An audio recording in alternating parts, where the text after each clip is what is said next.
오늘의 데일리 뉴스레터에 오신 것을 환영합니다.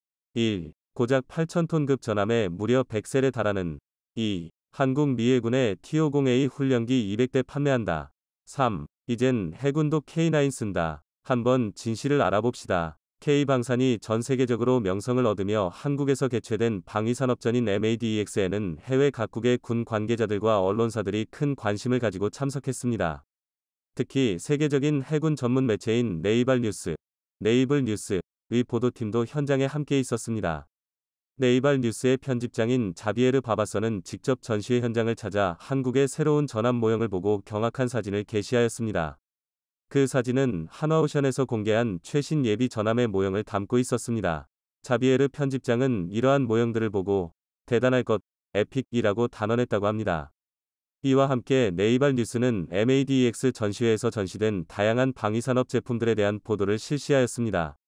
이를 통해 전 세계 군 관계자들과 해군 전문가들에게 최신 기술과 혁신적인 해양 방위력에 대한 정보를 전달하였습니다.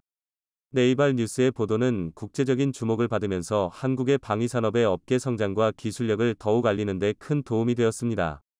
이러한 관심은 한국 방위산업의 글로벌 경쟁력과 성공적인 수출 활동을 뒷받침하며 새로운 전함 모형과 기술적 혁신에 대한 기대를 더욱 높여주었습니다. 외신의 주목을 한몸에 받은 대한민국의 차세대 전투함이 어떤 모습일지 자세히 살펴보도록 하겠습니다.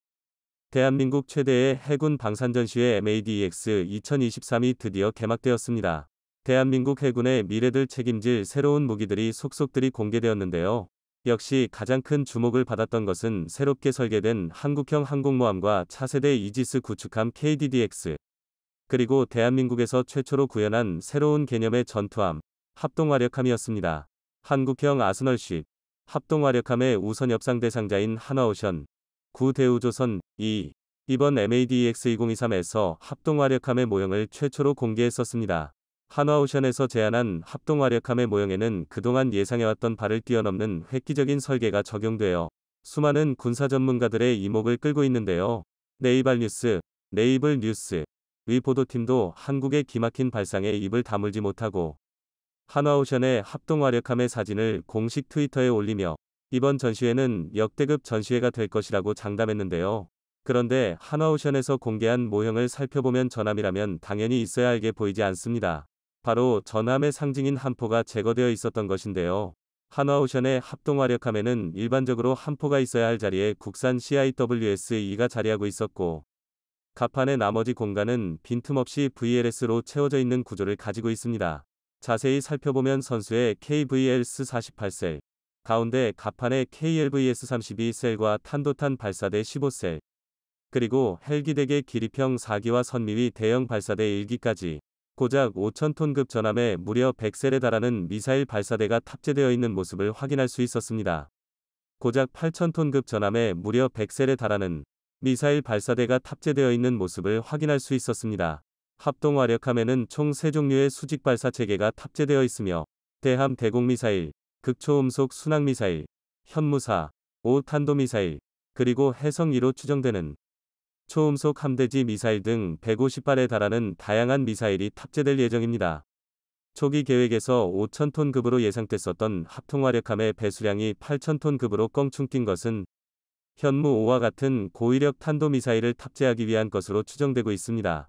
또한 현무5급 탄도미사일은 일반 VLS에 탑재가 불가능하기 때문에 함체 후방에 별도의 기립형 수직 발사대를 장착해 두었는데요. 평시에는 눕혀져 있다가 사격해야 할 경우 발사대를 기립시켜서 사용하는 것으로 추정되고 있습니다. 합동화력함은 이 독특한 발사대를 운용하기 위해서 헬기 대근 있지만 헬기 경납고는 없는 모습을 확인할 수 있습니다. 이처럼 기존 전함 설계에서 필수적이었던 부분들을 포기하면서까지 미사일 탑재량을 늘리려는 극단적인 설계를 확인할 수 있었습니다.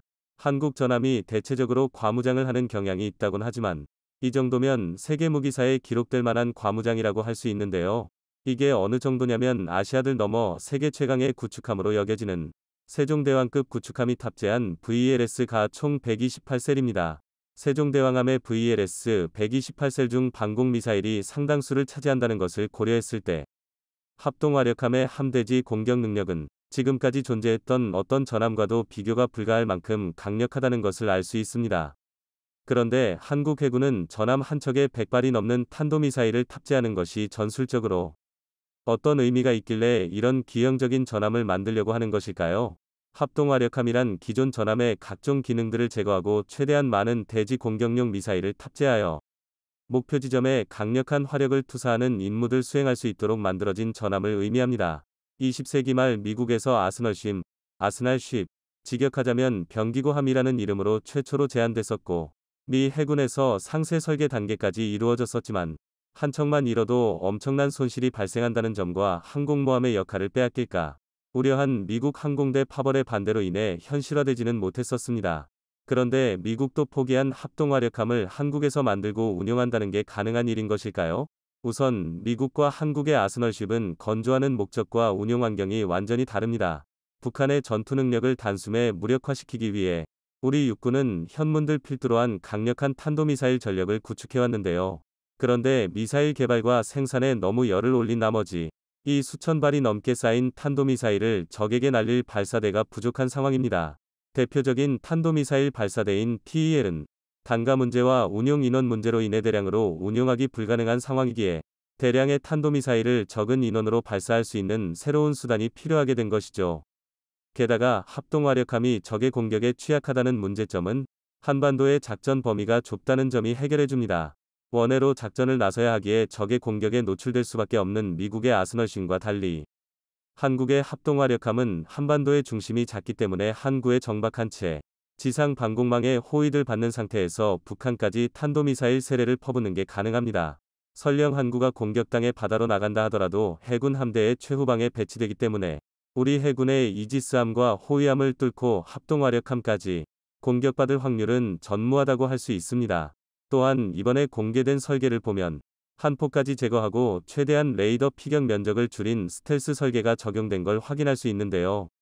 적에게 미사일을 발사하는 순간까지 은폐해 있다가 미사일을 전부 사격한 뒤에는 격침된다 하더라도 이미 합동화력함의 역할을 끝마친 뒤일 것입니다.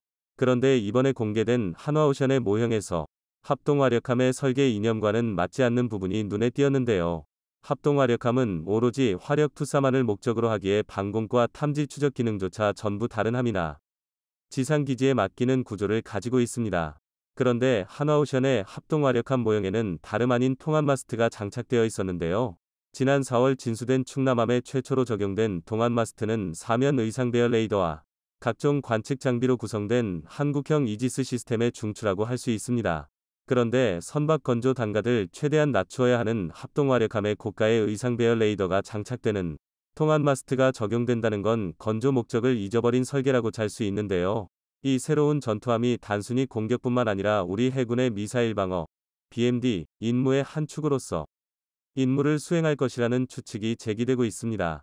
과거 사드, THAAD 들 한반도에 처음 배치할 당시 중국의 협박과 함께 사드가 지상 기반 발사 시스템이라는 점도 문제가 됐었습니다. 사드들 설치하기 위해서는 약 52만 3천 제곱미터의 부지가 필요했었는데요. 안 그래도 좁은 한반도 땅에서 사드들 설치할 수 있는 인적 드문 땅을 선정하기도 어려운 일이었고, 토지 매입 비용이 사드 도입 비용 중 상당한 부분을 차지하기도 했습니다. 그리고 이는 곧 양산에 들어갈 한국형 사드 LSAM에도 똑같이 적용되는 부분인데요. 이는 LSAM을 배에 탑재하면 해결되는 부분이지만 이지스함인 세종대왕함과 KDDX는 이미 임무 포화 상태로 추가적인 BMD 임무를 감당할 수 없는 상황입니다. 이러한 상황에서 3척 정도가 건조될 합동화력함의 한 척을 BMD 전용함으로 만들어 바다 위에 대공포대로 만들자는 방안이 제기되고 있습니다. 합동화력함에도 동안 마스트들 장착하여 일정 수준의 탐지 및 추적 능력을 확보하고 여타 이지스함의 탐지 정보들 네트워크를 통해 연동하게 된다면 미사일 방어 체계의 요격 임무를 집중적으로 수행하는 바다 위의 방공기지가 되는 것이죠. 페이퍼 플랜으로 머물 것 같았던 합동화력함을 정말로 만들겠다는 한국의 의지가 드러나자 일본과 중국에서는 믿을 수 없다는 반응을 보여주고 있는데요. 지난 4월 처음 합동화력함 건조 계획을 공개했을 때 중일 모두 한국이 또 터무니없는 짓을 한다고 비웃는 반응을 보여줬었습니다. 아스널심이라고? 21세기의 탐지, 전자전, 유도 기능이 없는 수상함이 필요할까? 후진적인 설계 사상, 반공, 대잠 능력 부족, 차라리 러시아처럼 타이푼급 잠수함이나 만들지. 20년 전 미국이 운용이 어렵다고 포기한 걸 한국이 만들겠다니 이지스함도 제대로 운용하지 못하는 한국이 또 무리수를 두고 있다. 이런 고물을 만들어서 누구랑 싸우려고? 바보 같아터부터. 이처럼 이미 미국이 한번 시도했다가 실패했던 걸 한국에서 다시 만든다고 해도 별반 다르지 않을 거라고 비웃었지만 막상 하나오션에서 공개한 합동화력함의 모습은 함대공, 함대지, 함대함 임무 전부 수행 가능한 미사일 순양함급의 만능 전함이었습니다. 중국과 일본에서 기대했던 것과 전혀 다른 결과물이었죠. 여기에 한국 해군이 전력화를 추진하고 있는 네트워크 동합 전투 시스템을 통해 아스널심의 약점이었던 부족한 탐지 및 추적 능력까지 보완하여 우리 해군의 전투력을 한 차원 끌어올려줄 핵심 전투함으로서 임무를 수행할 수 있을 것으로 기대받고 있습니다. 또한 가지의의는 합동화력함에 탑재되는 각종 미사일, 레이더, 근접방어 체계까지 전부 국산 무기들로 채워진다는 것인데요. 웬만한 국가의 함대 하나가 무장할 수 있을 만큼의 화력을 전부 국산 미사일로 채워 넣을 수 있을 정도로 대한민국의 군사 기술력이 발전했다는 걸 보여주고 있습니다. 전 대륙 모든 국가와 비교하더라도 최상위 군사력을 가지고 있는 한국이 더욱 강력한 화력을 위해 모든 수를 동원하고 있습니다. 이번 MADEX에서 한국 해군을 위한 새로운 무기로 공개된 것은 합동화력함뿐만이 아니었는데요. 마덱스에서 각국 군 관계자들과 외신들을 놀라게 만든 한국의 새로운 무기체계들을 한동안 조용했던 미 해군 고등훈련기 도입 사업이 다시 떠오르고 있습니다. 200대의 훈련기를 확보하는 것이 목표인 이번 미 해군 고등훈련기 도입 사업은 예산 문제로 묻히는 듯 보였으나 최근 외신이 세 개 회사에서 입찰 의지를 보였다고 전했습니다. 이 세 개 회사는 보잉, 사브와 KAI, 로키드 마틴 그리고 이탈리아 레오나르도사이며 이들이 제시한 모델들은 T7A, T50A, M346 마스터로 알려졌습니다. 언급된 기종들은 미 공군 고등훈련기 사업에서 한 차례 부딪힌 경험이 있어 이번 수주전에서도 세 개의 이목이 주목되고 있는데요. 전문가들은 이번 미 해군 고등훈련기 도입 사업도 T7A와 T50A의 경쟁으로 갈 것이라고 예상합니다. 일각에서는 우리나라의 T50A가 이번 수주전에서 우위를 점한다는 의견도 있어 흥미롭게 다가오는데요. 미 해군은 왜 고등훈련기를 도입하며 각각의 기종들이 가진 특징과 T50A가 왜 유리한 위치에 있는지 알아보겠습니다. 최근 미국 군사 전문지 제인스는 입찰자들이 미 해군 고등훈련기 사업에 대한 정보 요청서를 제출했다 라는 글을 게시했습니다. 매체는 현재 미 해군은 맥도널 더글라스 4위 T-45 고스호크 훈련기를 대체하기 위해 3개 회사가 입찰 신청을 냈다고 전했는데요. 이는 미 해군이 예산 문제로 보류하고 있던 사업이 다시 시작됐음을 알리는 기사였습니다.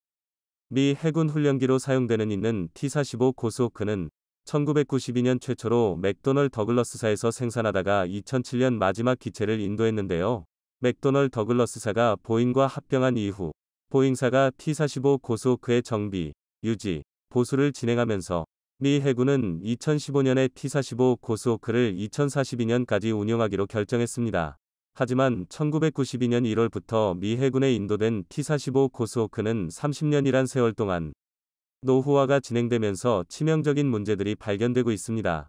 특히 산소 공급 시스템 문제가 발견됐는데 이는 생명과 직결되는 문제라 조종사 훈련생들의 훈련 거부 사태로 이어지고 있는 상황인데요.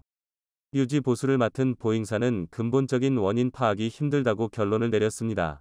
사태의 심각성을 인지한 미 해군은 2023년부터 미 해군 차기 훈련기를 도입할 계획에 있었으며 2028년까지 전력화하는 계획을 진행 중에 있습니다. 전문가들은 이번 미 해군 고등훈련기 사업은 T7A와 T50A의 싸움이 될 것으로 보고 있습니다. 이렇게 본 이유는 레오나르도의 M346 마스터의 과거 이력 때문인데요. 현재까지 M346은 2건의 추락 이력이 발생한 상태입니다.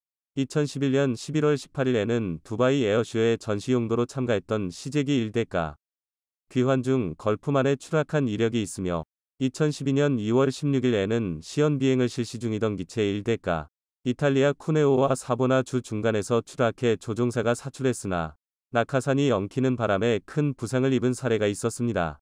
이는 초보 전투기 조종사에게는 치명적으로 다가올 수 있습니다. 안 그래도 조종 미숙으로 많이 긴장하고 있을 텐데 거기에 비상사태가 발생하게 되면 이는 곧바로 최악의 사태를 불러올 수 있습니다. 다시 말해 이렇게 조종사 생명과 직결되는 장치가 불량이라면 현재 미 해군이 운용 중인 T-45 고스호크랑 다를 바 없습니다. 여기에 레오나르도사의 경영상 문제도 많습니다. 최고 경영자들이 도덕적으로 깨끗하지 못한데요. 레오나르도 사이 모체였던 핀메카니카 그룹의 경영자들에게는 계속해서 뇌물 혐의와 불법적인 자금 유통으로 구속이 되는 일들이 빈번하게 일어났습니다. 이 때문에 핀메카니카에는 안 좋은 이미지가 쌓였고 결국 경영난으로 구조조정까지 하는 상황이 왔으며 이미지 쇄신을 위해 회사 이름을 레오나르도라고 바꿨습니다.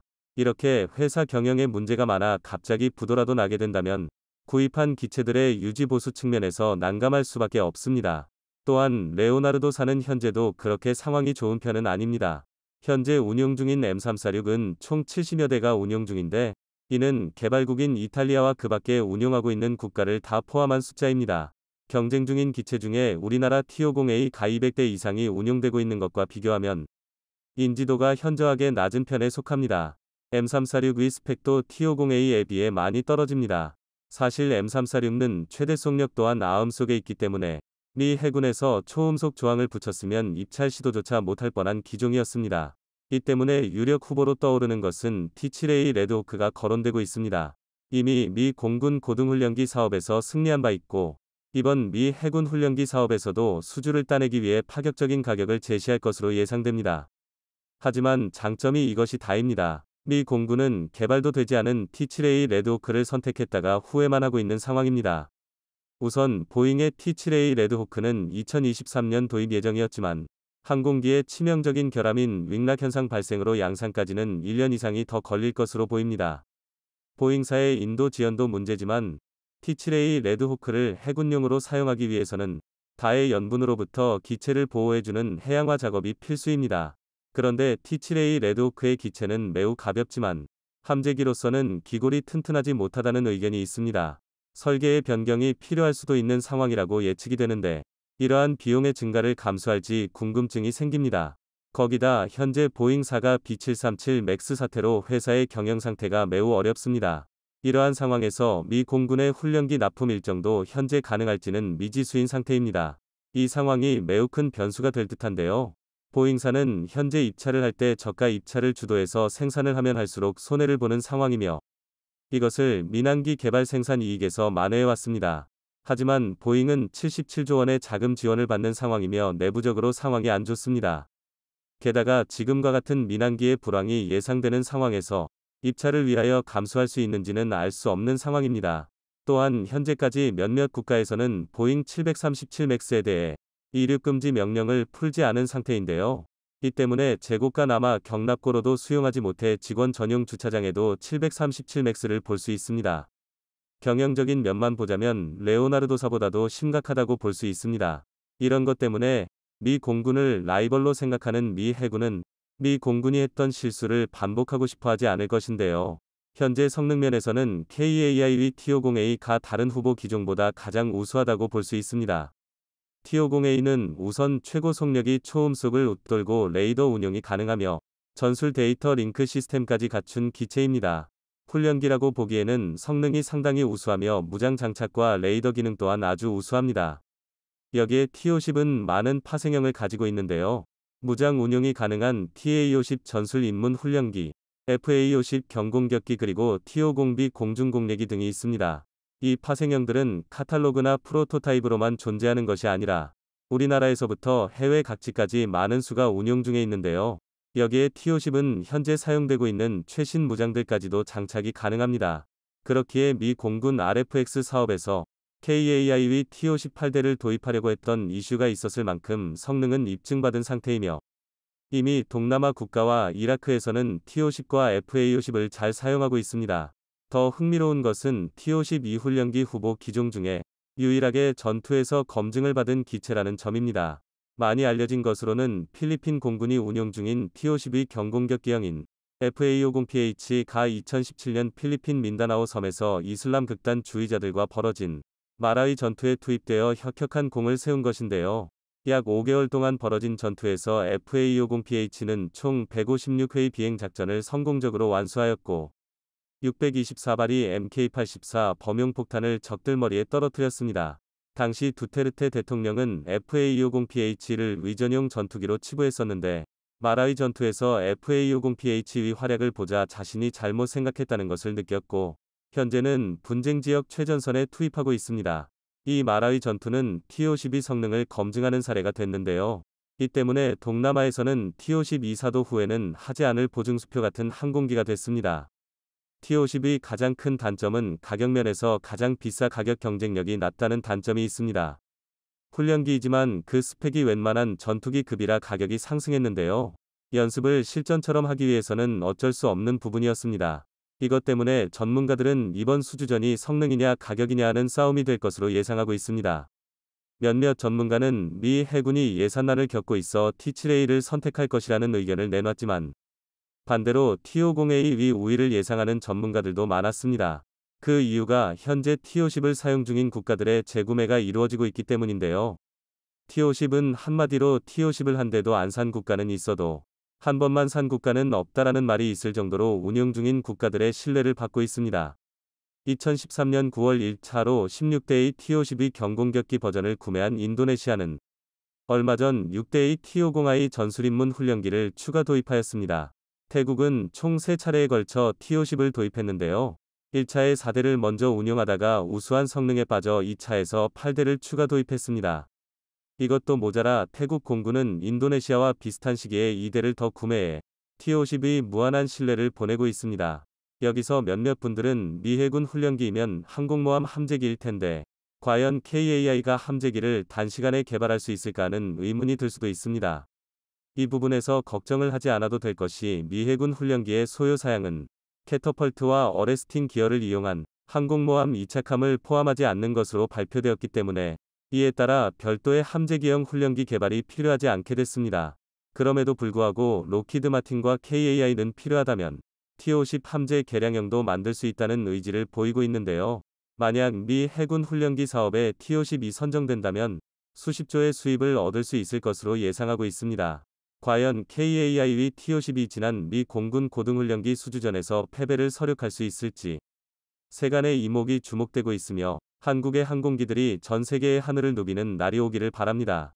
이집트 인근 해역, 바다 한가운데 배가 둥실둥실 떠 있습니다. 순간 발포음이 들리면서 몇 초 지나지 않아 바다를 표류하던 배가 순식간에 폭파됐고 멀리서 지켜보고 있던 사람들은 환호성을 내질렀는데요. 이는 한국 K9 자주포가 이집트에서 가졌던 해안 실사격 성능 평가였습니다. 이 일로 한국은 이집트군의 K9 자주포 수출 계약을 성사시키면서 세계 자주포 시장의 50%를 선점하게 됐는데요. 특히 K9 자주포가 규모의 경제에서 압도적인 우위를 가져와 최강의 가성비 자주포라는 이름을 유지할 수 있게 됐습니다. 이 때문에 최근 한국이 전 세계 절반의 자주포 시장을 장악하면서 사우디아라비아에서도 수백 대의 K9 자주포 수출 잭팟이 기대되고 있는 상황입니다. 특히 한국은 세계 최초로 K9 자주포의 무인 발사 기술을 선보이며 엄청나게 기대를 모으고 있는 가운데 G7 국가가 K9 자주포 도입에 관심을 보이고 있어 화제가 되고 있는데 한번 자세하게 알아보겠습니다. 최근 이집트가 K9 자주포 수출 계약에 최종 서명하면서 K9 자주포가 전 세계에서 운용되고 있는 자주포 중 절반을 차지하게 됐습니다. 이집트는 이례적으로 K9 자주포를 이집트 육군이 아닌 이집트 해군이 사용한다고 밝혀 화제가 되고 있습니다. 실제로 K9 자주포는 육군의 상징이자 전유물로 여겨졌었는데요. 하지만 이번 이집트 수출 계약은 해군용 K9 자주포가 최초로 수출되는 사례이며 K9의 전천후 운용 성능과 신뢰성을 다시 한번 입증했다는 평가를 받고 있습니다. 이집트 해군은 적 수상함에 대한 접근 거부 임무 수행을 위한 해안방어용 화력체계로 K9 자주포 도입을 추진해왔습니다. 지난 2017년 시험평가 과정에서 K9 자주포가 표적함을 명중시키는 등 기대 이상의 성능을 확인시키며 충분히 해군용으로도 운용이 가능하다는 것을 입증했습니다. 전문가들은 이번 이집트 사례를 빌어 바다를 끼고 있는 국가들이 K9 자주포 도입에 관심을 보일 것이라고 기대하고 있는데요. 또한 K9 자주포가 처음으로 아프리카 시장에 진출하게 되면서 다른 아프리카 국가들도 K9을 구입할 가능성이 크다는 것이 한화디펜스의 입장입니다. 이렇게 이집트군과의 무기계약이 성사되면서 올해 초만 이집트 200문과 인도 200문, 총 400문의 K9 자주포 계약이 이뤄졌는데요. 이집트 무기 계약 조건에 대한 우려의 목소리가 있지만 확실히 규모의 경제에서 K9 자주포는 전 세계에서 독일 등 전차 강국들을 압도하게 됐습니다. 그런데 이번 K9 자주포의 수출이 빙산의 일각이라는 주장이 제기됐습니다. 일각에서는 올해 총 1000문의 K9 자주포가 계약될 가능성을 드러냈는데요. 사우디아라비아가 여러 가지 한국 무기에 관심을 보이면서 역대 최대 규모인 600문의 K9 자주포를 구매할 수 있다고 한 것입니다. 최근 사우디의 실권자 무함마드 빈 살만 알 사우드 왕세자는 강력한 의지로 자국의 방위산업을 육성하겠다 나섰습니다. 제1부총리와 국방장관을 역임하고 있는 빈 살만 왕세자는 고령인 살만 빈 압두라지즈 알 사우드 국왕을 대신해 사실상 국가 통치 정권을 쥐고 있는데요. 그런 빈 살만 왕세자는 사우디의 산업구조 전체를 개편할 계획을 추진하고 있는데 그것이 바로 비전 2030입니다. 사우디는 전적으로 석유 경제에 의존하고 있는 상황입니다. 하지만 사우디가 언제까지 석유를 뽑아낼 수는 없기 때문에 사우디는 석유가 고갈될 때를 대비해 어떻게 경제를 유지할지를 두고 고민하고 있는데요. 빈 살만 왕세자는 사우디 경제 구조를 기존의 석유 의존 경제에서 첨단 기술과 국제금융 중심 경제로 전환하려고 막대한 투자를 하고 있습니다. 여기에는 사우디 군대의 현대화와 국산화도 포함되어 있습니다. 사우디는 국영 방산업체인 SAMI를 만들어 국방비 지출에 무기 국산화에 투자하겠다고 발표했는데요. SAMI는 미국의 록히드 마틴, 보잉, 레이시온, 제너럴 다이나믹스와 유럽 탈레스, BAE 시스템즈 등과 파트너십을 맺어 항공 미사일 분야에 많은 투자를 벌이고 있습니다. 그런데 사우디가 육군 무기만큼은 한국과 파트너십을 맺으려고 노력하고 있는데요. 한국과 사우디는 BOE를 통해 처음으로 방산 협력을 맺었습니다. 일각에서는 BOE를 방공 시스템, 에어 디펜스 시스템이 아니라 전투 시스템, 컴뱃 시스템이라고 부를 정도로 만능 전투 장비라는 평가를 내리고 있습니다. 이 때문에 사우디 내부에서는 다른 건 몰라도 육군 무기에서만큼은 한국을 따라올 나라가 없다고 보는 사람들이 많다고 알려졌는데요. 최근까지 사우디 육군은 155mm 포탄을 사용하는 A3, A5 사양의 노후화된 미국제 M109 자주포 600대를 운용 중입니다. 도입 당시만 하더라도 M109 자주포는 30km 위 최대 사거리와 440마력을 내는 엔진을 가지고 있어 준수한 성능을 보였습니다. 하지만 시간이 흘러 현재 여타 다른 자주포와 비교했을 때 성능이 많이 뒤떨어진다는 것이 사실입니다. 사우디 육군은 지상전의 왕이라고도 불리는 자주포를 하루라도 때문에 이들은 BOE 체계와 함께 한국의 K9 자주포를 눈여겨보고 있었다는 소문이 돌고 있습니다. 사실 한국의 K9 자주포는 전 세계 50%의 자주포 시장을 점유하고 있을 정도로 베스트셀러 자주포이며 실전에서도 그 실력을 드러냈다는 점에서 눈이 안 갈래야 안 갈 수 없었습니다. 여기에 이집트 실사격 성능평가에서 이뤘던 일이 사우디 왕실까지 퍼졌는데요. 특히 K9 자주포는 기동하면서 일반 전차처럼 드리프트가 가능하다는 것에 미군도 감탄했다는 말까지 있습니다. 이 덕분에 적의 대포병 사격을 회피하며 반격하는 슛 앰퍼샌드 스쿠 전술을 취할 수 있고 자체 방어력 또한 뛰어난 편입니다. 그런데도 K9이 가격이 G000의 가격보다 3분의 1밖에 안 된다는 점이 큰 메리트입니다. 여기에 10여 개국이 도입과 구매를 고려하고 있다는 점에서 K9 자주포의 부품 공장이 쉬지 않고 돌아가 부품이 단종될 일이 없고 이 덕분에 유지보수 비용이 줄어든다는 것은 덤입니다. 그렇기 때문에 사우디 육군이 K9 자주포를 도입해 운용한다면 포병의 화력을 크게 증강시킬 수 있을 것인데요. 사우디의 K9 자주포가 수출된다면 그 수는 최대 600대 이상이 될 것으로 보입니다. 사우디가 기술 이전을 구매 조건으로 건다면 대당 가격은 약 50억 원대로 예상되며 600대 이상이 수출되면 순수 자주포 가격만 3조 원에 이릅니다. 여기에 K10 탄약 운반 차량과 포탄, 그리고 유지보수 시설을 추가한다면 그 규모는 더 귀질 것으로 예상됩니다. 그런데 한국 내부에서는 사우디의 K9 판매에 대해 여러 가지 우려의 목소리를 내고 있는데요. 일각에서는 사우디가 돈이 넘쳐나는데 과연 가격 때문에 독일의 G000을 사지 않고 K9 자주포를 구매하겠나 하는 의문을 제기하고 있습니다. 그런데 우려와는 달리 독일은 사우디와 UAE, 터키 등 몇몇 중동 국가의 예멘 내전 개입으로 자국 무기와 부품 판매를 거부한 상태입니다. 이런 독일의 조치로 사우디에서 고를 수 있는 유일한 자주포가 K9밖에 없는데요. 또한 파워팩 문제를 들 수 있지만 이미 한국은 국산 파워팩을 내놓았고 터키에 처음으로 국산 파워팩을 수출하기로 결정해 큰 문제가 되지 않습니다. 이 때문에 사우디에 수출될 K9 자주포에는 국산 파워팩이 탑재되어 판매될 가능성이 높습니다. 마지막으로 한국이 사우디에 자주포 기술 이전을 해주면 나중에 사우디가 자재 개발한 자주포를 앞세워 한국의 자주포 수출에 걸림돌이 되는 것이 아닌가 하는 것입니다. 이 문제에서도 걱정할 것이 없는 게 이미 K9A1 사양의 자주포 기술은 구식으로 변하고 있으며 한국은 K9A2와 K9A3 사양의 자주포가 개발될 예정으로 기술 면에서 압도적인 모습을 보이고 있습니다. 특히 한국은 세계 최초로 무인 발사 시스템을 선보여 전 세계를 깜짝 놀라게 했는데요. 이 때문에 G7 주요 국가 중 하나인 영국이 한국의 K9A2에 큰 관심을 보이고 있습니다. K9A2는 최대 발사 속도를 K9A1보다 50% 이상 늘렸습니다. 이 덕분에 기존의 K9A1 1분에 6발을 쓸 수 있었던 것을 K9A2는 1분에 9발을 쓸 수 있어 화력이 대폭 강화되었고, 그동안 사람의 손을 빌려야 했던 장약 장전이나 신관 장입 등의 모든 과정을 전부 자동화하여 포탑에 더 이상 운용 인원이 상주할 필요가 없게 됐습니다. 이 때문에 K9A2는 자주포를 진지에 위치시켜 놓고 운용 인원이 원거리에서 원격으로 제어할 수 있어 유사시 대포병 사격 등으로 자주포가 피해를 입어도 인명 손실은 없거나 최소한으로 억제될 수 있습니다. 이것 때문에 영국 육군은 K9A2에 대해 큰 관심을 보이고 있는 것으로 알려졌는데요. 만약 영국이 K9A2를 채택해 운용하게 된다면 앞으로 수출 시장에서 나토 주요 국가이면서도 G7 국가인 영국이 사용한다는 홍보 효과로 인해 다른 유럽 국가들도 K9A2를 도입할 가능성이 높습니다. 그렇게 또 K9A2 위 시장 규모가 커지면 자연히 단가 하락 등을 통해 3세계 국가들도 최신의 자주포를 도입할 가능성도 있다는 긍정적인 평가도 있습니다. 더 중요한 것은 K9A2 개량과 동시에 K9A3 개발까지 예고되었는데요. K9A3는 완전히 무인으로 운용될 예정이며 유사시 탑승 병력이 최전선에서 위험을 감수할 필요가 없게 됐습니다. K9A3에서 개량될 또 다른 사안은 사거리 연장과 정밀 타격입니다. K9A3는 포탄으로 저격이 가능하다는 것을 몸소 보여줄 수 있는데요.